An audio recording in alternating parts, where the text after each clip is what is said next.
Buenas tardes, bienvenidos a Geomundo. Este es el video del día, bombardeos en Nagorno-Karabaj y en la frontera entre Armenia y Azerbaiyán. Lo grave es que ya hay pedidos explícitos de cese al fuego y las dos partes han decidido desoírlo. Probablemente en el caso de Azerbaiyán porque cree que puede esta vez, a diferencia de los conflictos anteriores, recuperar parte del territorio que reivindica. Es un conflicto de pronóstico reservado que seguiremos en este programa. Vayamos a los temas del día de hoy.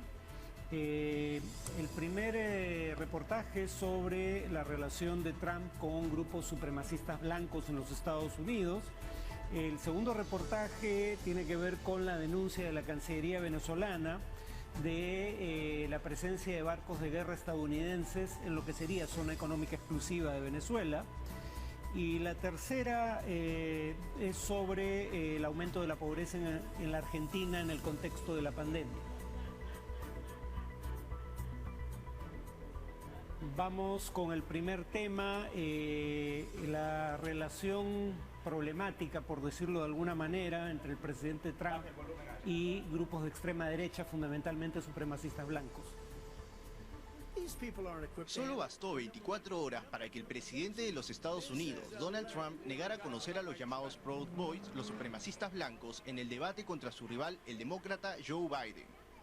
I don't know who the Proud Boys are. I mean, you'll have to give me a definition because I really don't know who they are. I can only say they have to stand down, let law enforcement do their work. Durante el encuentro en Ohio, Trump los defendió sin condenarlos y les pidió que se mantengan en alerta, respuesta que generó una ola de críticas. But are you willing tonight to condemn white supremacists and militia groups and to say that they need to stand down and not add to the violence in a number of these cities, as we saw in Kenosha and as we've seen in Portland? Sure, are you I'm prepared willing to do specifically that, do it? Well, I go would ahead, say sir. I would say almost everything I see is from the left wing, not from the right wing. So what are you saying? I'm willing to do anything. I want to see Well, peace. then do it, sir. Do it. Say it. Do you want to call them? What do you want to call them? Give me a name. Give me a White name. Go ahead. supremacists and Who would white you like me to condemn? white supremacists and right Proud militia. Boys, stand back and stand by. But I'll tell you what. Somebody's got to do something about Antifa and the left, because this is not a right-wing problem. This is a left-wing. This is a left-wing problem. Las reacciones fueron inmediatas, y es que ahora los propios senadores republicanos se están distanciando del mandatario norteamericano, al considerar inaceptables sus palabras al no condenar a los Proud Boys, mientras que otros señalan que los supremacistas son una organización de extrema derecha con retórica machista y racista. Los demócratas no fueron ajenos a los comentarios y también condenaron las palabras de Trump. A través de las redes sociales, su rival Biden insistió que los Proud Boys y todos los demás grupos supremacistas blancos paren y desistan. Por su parte, Enrique Tarrio, líder de los Proud Boys, mostró su satisfacción de que el nombre del grupo que lidera fuera mencionado en el debate. Afirma estar a la espera y a las órdenes del mandatario republicano. Los expertos consideran que estos grupos podrían ser un elemento importante de presión en el caso de que pierda Donald Trump las elecciones del próximo 3 de noviembre y se niegue a abandonar el poder. Otros aseguran que el mandatario podría llamar a los supremacistas y a la extrema derecha para que salgan a protestar. Los Proud Boys son un grupo que no admite mujeres en sus filas. Se autodefinen como nacionalistas blancos de extrema derecha y neofascistas. Surgieron en 2016, cuando Trump luchaba por llegar a la Casa Blanca. Grupos extremistas como este han surgido a lo largo del tiempo en Estados Unidos. Recordemos el Ku Klux Klan, que empleaba la violencia extrema para imponer su criterio y oprimir a sus víctimas, la mayoría de raza negra. Hay más radicales como el movimiento Boogaloo, que no se adscribe a una ideología completa. Su idea principal es la destrucción del Estado federal estadounidense. Sus integrantes dicen estar preparándose para una segunda guerra civil estadounidense y están a la vanguardia de la tecnología, ya que se comunican por internet y las redes sociales. Stand back and stand by fueron las palabras de Trump dirigidas específicamente a los Proud Boys que habían sido mencionados por el conductor, el moderador del debate. Stand back era, digamos, lo correcto, era decirles retrocedan. Pero stand by se puede traducir por o como estar alertas, estar listos, estar preparados. La prueba de que el mensaje llegó claro y directo a estos grupos es que el grupo Proud Boys volvió a colocar en redes sociales una nueva imagen de su símbolo, incluyendo las palabras de Trump, y uno de los organizadores de Proud Boys, Joe Biggs, dijo explícitamente lo siguiente, y cito: el presidente Trump le dijo a los Proud Boys que estén listos porque alguien tiene que hacerse cargo de Antifa, el grupo radical de izquierda al que combaten. Y añadió: sí señor, estamos listos. En el caso de Andrew Anglin, fundador del diario de, bueno, el medio, digamos en red, Daily Stormer, de extrema derecha, dice que cuando oyó a Trump, y cito nuevamente, tuve escalofríos, aún tengo escalofríos. Le dijo a la gente que esté lista, como en lista para la guerra. Y hoy, si entran a la página de Daily Stormer, hay un artículo en donde critica a otro grupo de extrema derecha, pero que no se prepara para la guerra, Breitbart News, y dice, el titular es este: Breitbart sostiene falsamente que Trump no le dijo a los nacionalistas que deben estar listos y esperar la orden de guerra. Es difícil creer que Trump no sabía cómo iban a ser interpretadas sus palabras, porque hay un patrón de conducta en esta materia de Trump. Siempre pide que le den un nombre, o el nombre de alguna organización o personaje, y cuando le dan el nombre dice no conocerlo y por ende se niega a condenarlo. En el caso, cuando era candidato, no cuando era presidente, no ya como presidente, cuando era candidato a la presidencia, David Duke, un ex líder del Ku Klux Klan, lo apoyó explícitamente. Cuando le dijeron si se quería distanciar del apoyo de alguien que había sido dirigente del Ku Klux Klan, alegó no conocerlo. Cuando le dijeron, pero es del Ku Klux Klan, eso no te da un indicio, no dijo nada sobre el Ku Klux Klan, cosa que obviamente ahí no cabía decir que no sabía qué era. Es un grupo que tiene casi un siglo de existencia en los Estados Unidos y que perpetraba linchamientos contra afroamericanos hasta los años 50. Pero se tomó del hecho de que no conocía a la persona en particular. Jamás ha aceptado tomar distancia de grupos supremacistas blancos. Y dice, la violencia, como lo vieron, viene de la izquierda, del grupo Antifa. Bueno, el Centro para Estudios Estratégicos e Internacionales, con sede en Londres, hizo un estudio que va de 1994 hasta mediados de este año, 25 años, y dice, en el caso de Antifa no hay una sola muerte en 25 años que se pueda asociar con Antifa, causada por militantes de Antifa. En cambio, en ese mismo periodo, los grupos de extrema derecha han causado 329 muertes, ¿no? Entonces, no es cierto, como dice Trump, que la violencia viene fundamentalmente de la izquierda. Viene en cuanto a violencia que puede calificar como terrorista, porque tiene a civiles inermes como blanco, esa viene básicamente de la extrema derecha. Claro, el propio informe dice, si ampliamos el término y ya no hablamos solo de Antifa, sino violencia que provenga de grupos de izquierda, desde 2010 a la fecha hay 21 muertes asociadas a violencia de izquierda, pero en el mismo periodo, 2010 a la fecha, hay 117 muertes asociadas a violencia de derecha. Y más aún, la violencia de derecha en la última década básicamente se ha dado durante el gobierno de Donald Trump. Por ejemplo, la masacre del Paso, de una persona que dijo explícitamente, además de reivindicar a Trump, dijo explícitamente que su motivación era matar a todo aquel que pareciera latino. Y El Paso, para quien no lo sepa, está en la frontera misma entre Estados Unidos y México. Mató a 23 personas el año pasado. El año 2018, por ejemplo, tal vez recuerden la masacre de 11 judíos en la sinagoga de Pittsburgh, ¿no? O sea, buena parte de estas 117 muertes causadas por violencia de extrema derecha en la última década se han producido en los últimos 3 años y medio, bajo el gobierno de Trump, y aún así tiene problemas, como vieron, para tomar distancia de esos grupos. El propio FBI, la agencia, digamos, la Policía Federal de los Estados Unidos, bajo el mando en última instancia del propio Trump, acaba de emitir un reporte interno el martes, el mismo día que se realizó el debate, diciendo que hay, y cito, una amenaza de violencia extremista inminente atribuible a milicias de extrema derecha, incluyendo, dice el informe del FBI, dado a conocer o citado por la revista The Nation en Estados Unidos, incluyendo a grupos supremacistas blancos.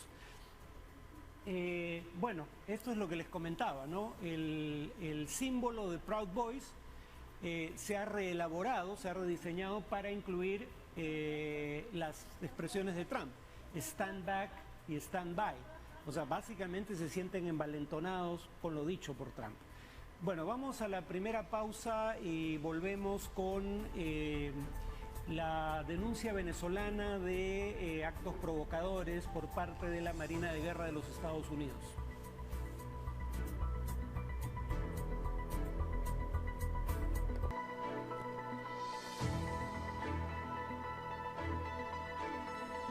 Bienvenidos de vuelta, vamos con el segundo tema de hoy, la denuncia del gobierno venezolano de actos provocadores por parte de naves de guerra estadounidenses cerca a sus costas.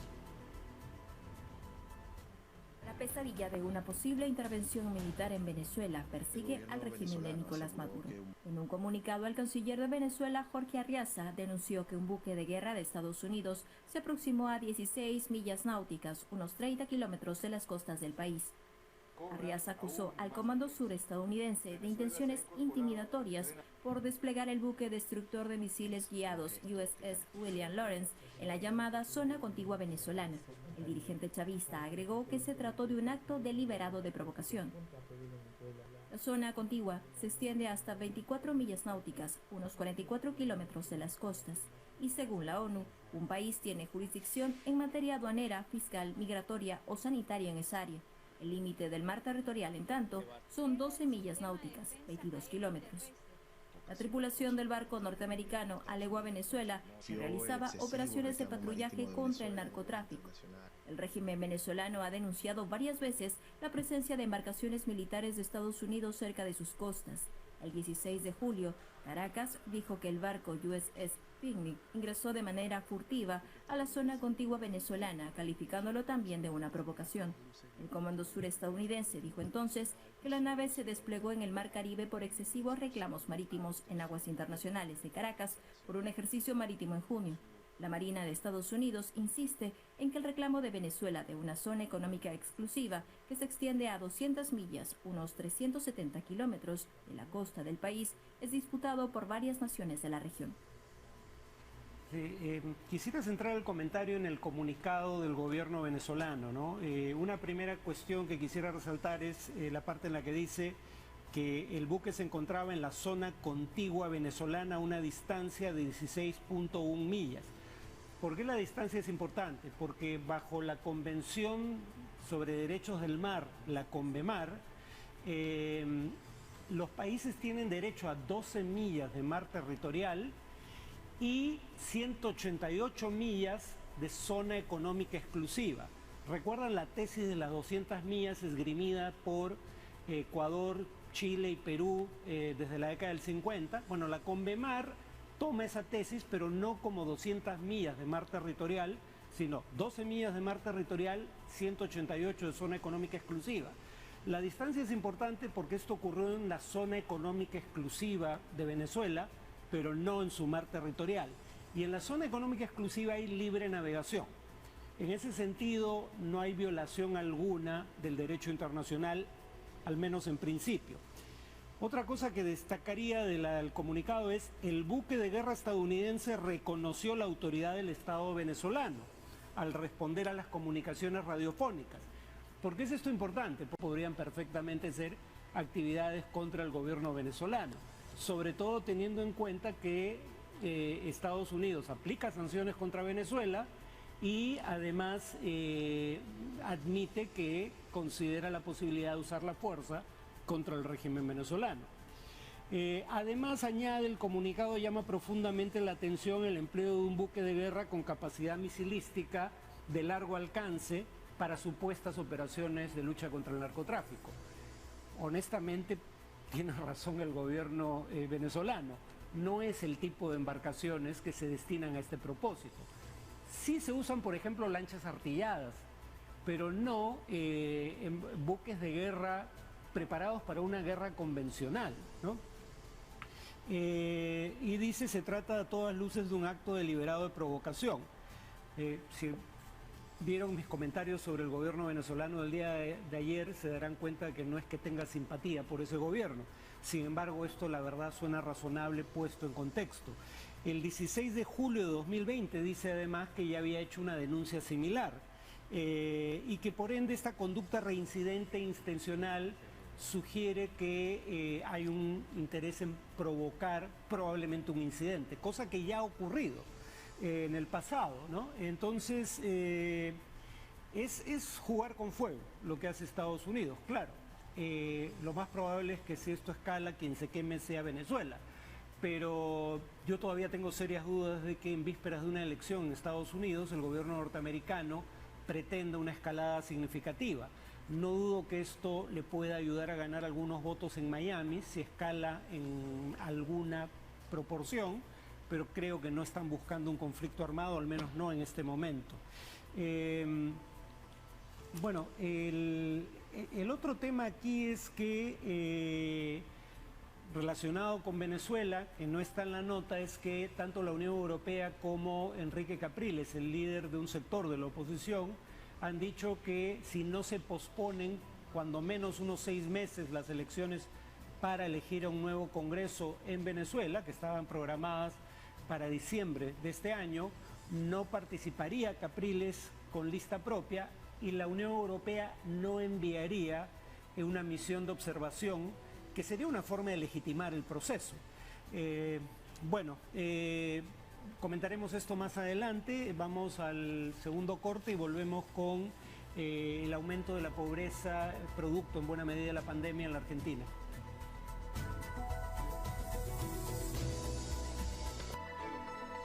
Vamos con el último tema de hoy, el incremento de la pobreza en la Argentina en el contexto de la pandemia global. 40,9% de argentinos son pobres.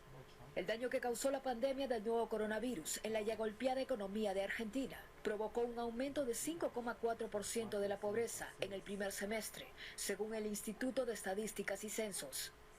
Dentro de los casi 18 millones de pobres que se contabilizan en la última medición, casi 3 millones son indigentes. Ante esta situación, Corriente Villera Independiente, un grupo de voluntarios de varias organizaciones, caminan por los barrios populares de Buenos Aires, donde la pobreza no conoce de porcentajes, pero sí siente el golpe del hambre y la necesidad. Me ayuda un montón. Si no, no iba a vivir. El equipo dirige 250 comedores populares que sirven unas 24.000 comidas al día. Tuvimos que salir a hacer relevamientos de personas en riesgo, relevamientos de adultos mayores, acompañamiento sanitario, protocolos de prevención y reforzar, triplicar y cuadruplicar la asistencia alimentaria a cada uno de los vecinos.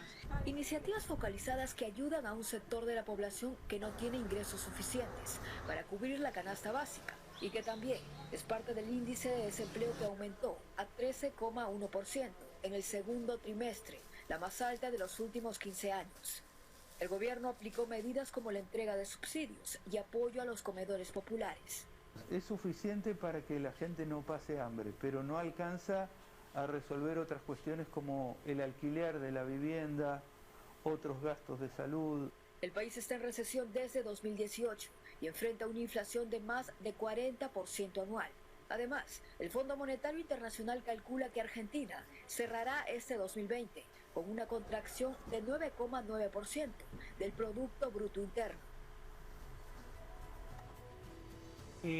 Durante el boom de las materias primas, digamos entre 2003 y 2013 fundamentalmente, se dijo que algunos países de América Latina, Chile a la cabeza de ellos, ya eran países de clase media, es decir, países donde la denominada clase media era una mayoría de la población. La crisis económica asociada a la pandemia nos está revelando que esto era un mito. Por ejemplo, en Chile la mediana del ingreso nacional, es decir, ese nivel de ingreso que divide a la población en dos mitades, según si su ingreso está por encima de la mediana o por debajo de la mediana en Chile, repito, era $562 por persona al mes. Y como comprenderán, $562 alcanza para decir que alguien no es pobre, efectivamente, pero no alcanza para decir que es de clase media con los estándares de consumo que ello suele implicar. Los países desarrollados, cuando acuñan el término clase media, asociaban a la clase media la capacidad de adquirir propiedad inmueble, o sea, una vivienda o un departamento, comprar un auto, pagar la educación superior de los hijos. Con $562 no se hace eso. De hecho, el Banco Mundial siempre fue más realista y el Banco Mundial dijo, este es un grupo al que denominamos vulnerables. ¿Cómo define el Banco Mundial vulnerables? Dice, creamos el término vulnerables para identificar a aquellas personas que habían logrado salir de la pobreza, pero no lo suficiente para ser considerados de clase media. Y son estos grupos vulnerables, que solíamos llamar clase media baja o clase media emergente, los que están volviendo a la pobreza. Y sabemos que la movilidad social descendente, o sea, cuando las personas ven disminuir su nivel socioeconómico, está asociada a convulsiones políticas, al voto por opciones radicales o antisistema. En el caso específico de la Argentina hay dos mediciones de pobreza que hace el Instituto Nacional de Estadísticas y Censos, el INDEC. Una que es la que hemos visto, que es la medición basada en la medición monetaria de la pobreza.